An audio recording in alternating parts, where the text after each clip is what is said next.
Kadoma. Welcome to the Spanner Podcast Show. Kusaziva haisi mhosva, ende munhu afanira kunge achiziva zvinhu zvese. Problem hombe yatinayo muZimbabwe ndeyekuti kana munhu asingazive hatikwanise kubatsira munhu kuti azive. Chatinokwanisa kuseka munhu nekunyadzisa munhu pavanhu. Alright, waona munhu ari kudya ice cream achimwa nedrink. Chakutadzisa iwewe kuti umuudze kuti no zvauri kuita izvi hazvinzwaro. Tanga wadya ice cream wozomwa zvako drink after, kana kuti tanga wamwa drink wozodya ice cream after. Chii?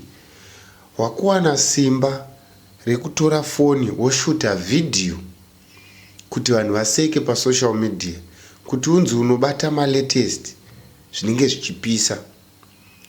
Hazvisi right, utsinye.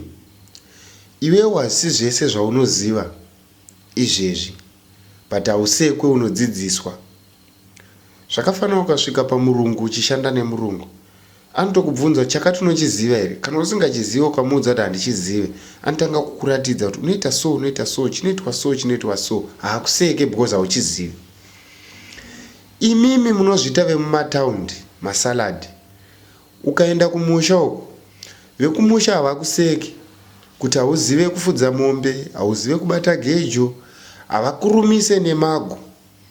Vanotokuratidza kuti aya anonzi mago, ukadai so anokuruma, iri igejo runobatwa so, ukaridai rinokurasa, ukadai so rinokukwadza. Vanokudzidzisa kusvika wakuziva.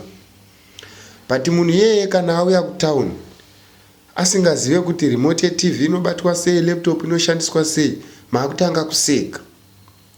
Chirwere chinoda kutobviswa muvanhu vemuZimbabwe ichocho. Munhu akanga achiziva kudarika umwe munhu anotoshandisa mukana iwoyo kuti anyadzise kana kuseka umwe munhu. Hazvisi right. Ngapagadziriswe ipapo.